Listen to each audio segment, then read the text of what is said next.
Bienvenidos a un nuevo episodio del podcast El Cafecito Latinoamericano, tu pausa para un cafecito con las últimas noticias de la región. Hoy viajamos a Perú, donde miles de personas, sobre todo jóvenes, salieron a las calles en las últimas semanas, en una de las protestas más grandes desde la crisis del 2022. ¿Qué detonó esta ola de manifestaciones? ¿Y por qué suceden ahora? En paralelo, ¿qué está pasando con el gobierno de la presidenta Dina Boluarte? Y lo más importante, ¿qué puede pasar en un país que parece no encontrar la estabilidad política? Yo soy Clary.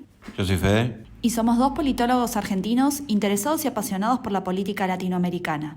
Por eso, si te interesa conocer lo que pasa en nuestra región de forma clara y precisa, y también mientras ocurran los hechos, te invitamos a suscribirte a nuestro canal del Cafecito Latinoamericano en YouTube. Ahora sí, busca tu cafecito que estamos por comenzar. La política es el arte de lo posible. Instaurar un gobierno de emergencia donde toda Latinoamérica se ve. En Honduras lo del golpe de Estado. Pues gracias, pueblo boliviano. Propiese. No hay plata.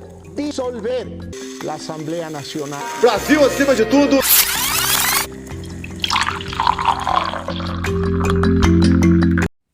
Fede, para ir comenzando, ¿por qué Perú está otra vez en crisis? La respuesta corta es porque nunca dejó de estarlo. Desde el intento de autogolpe de Pedro Castillo en diciembre del 2022 y la llegada de Dina Boluarte al poder, el país vive una crisis de legitimidad.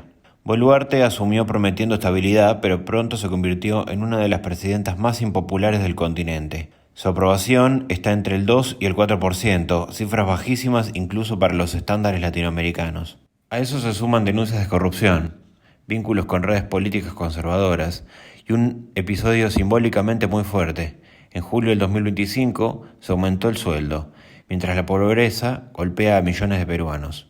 Ese gesto encendió aún más el rechazo. Pero Clary, yendo a lo que está pasando ahora, ¿qué fue lo que encendió la chispa de la protesta actual? El detonante fue la reforma previsional que el gobierno impulsó en septiembre del 2025, que la medida obligaba a todos los mayores de 18 años a afiliarse a un fondo privado de pensiones, las llamadas AFP, y limitaba los retiros de los fondos jubilatorios. En un país con tanta informalidad laboral, esa decisión cayó pésimo, especialmente entre los jóvenes y los trabajadores independientes. Aunque el Congreso intentó retroceder, la protesta ya había tomado vida propia. Dejó de ser solo contra la reforma y se terminó convirtiendo en un grito contra la precariedad, la corrupción y también un poco la falta de futuro.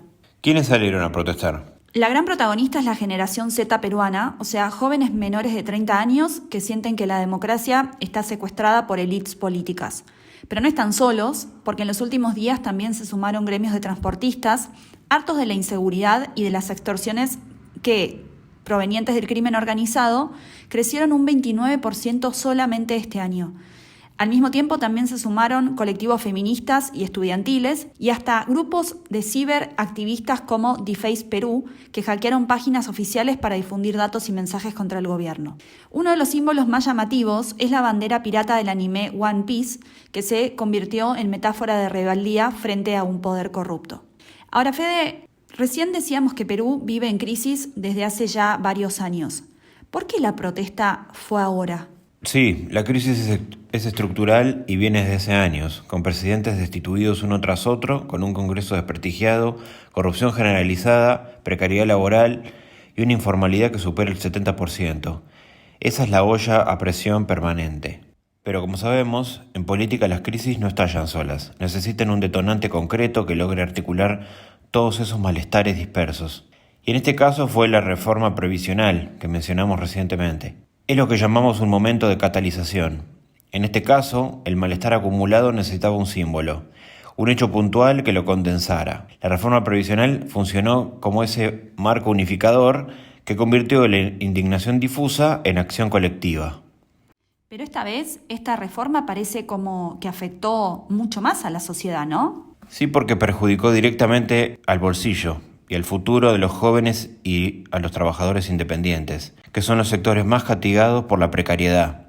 Además, los obliga a afiliarse a una AFP en un país con muy poca confianza en las instituciones, algo que fue percibido como una imposición abusiva. Además, desde la política comparada hay algo interesante. Cuando los canales institucionales de protesta están cerrados, como un Congreso bloqueado y un Ejecutivo sin legitimidad, la calle se convierte en el único espacio de expresión democrática real. Fede, ¿vamos a una pausa? Sí, ya seguimos.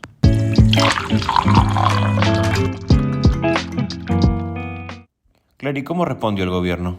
La presidenta Dina Boluarte aseguró que no va a renunciar, repitiendo que las manifestaciones deben resolverse en las elecciones del año 2026 y no en las calles. Mientras tanto, el Estado desplegó un fuerte contingente policial con gases lacrimógenos, detenciones y denuncias por represión excesiva. Organismos de derechos humanos reportaron decenas de heridos en las últimas jornadas.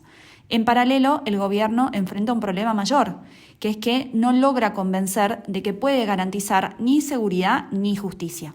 ¿Y qué puede pasar ahora en Perú? Por ahora hay 3 escenarios posibles. En primer lugar, que las protestas sigan intermitentes hasta el 2026, que es, recordemos, el año que hay elecciones presidenciales. En este caso, eso desgastaría al gobierno sin derribarlo. En segundo lugar, la otra opción es que surja una articulación política más formal entre los jóvenes, los movimientos sociales, los partidos de la oposición y los manifestantes en general, transformando esta protesta en un proyecto electoral serio y que estas protestas sirvan como un instrumento de cohesión social. Y en tercer lugar, que la crisis se desborde y se abra un vacío de poder, con salidas fuera de los canales institucionales. Lo único seguro es que si no se producen cambios profundos, tanto en temas de pensiones, en derechos laborales, en la lucha contra la corrupción y la inseguridad, la tensión va a seguir. Y cuando nosotros miramos tanto al oficialismo como a los partidos de la oposición en Perú, bueno, esto nos hace pensar que es muy probable que la institucionalidad no mejore en el país. Bueno, esperamos que les haya gustado el capítulo de hoy. Siempre les decimos que si nos están escuchando en Spotify, que por favor compartan este episodio con las personas que les pueda llegar a interesar. Y recuerden también que ahora nos pueden seguir tanto en Instagram como en TikTok. En YouTube no te olvides de suscribirte, que nos ayuda a seguir creciendo, dar un like, un comentario y hasta la próxima.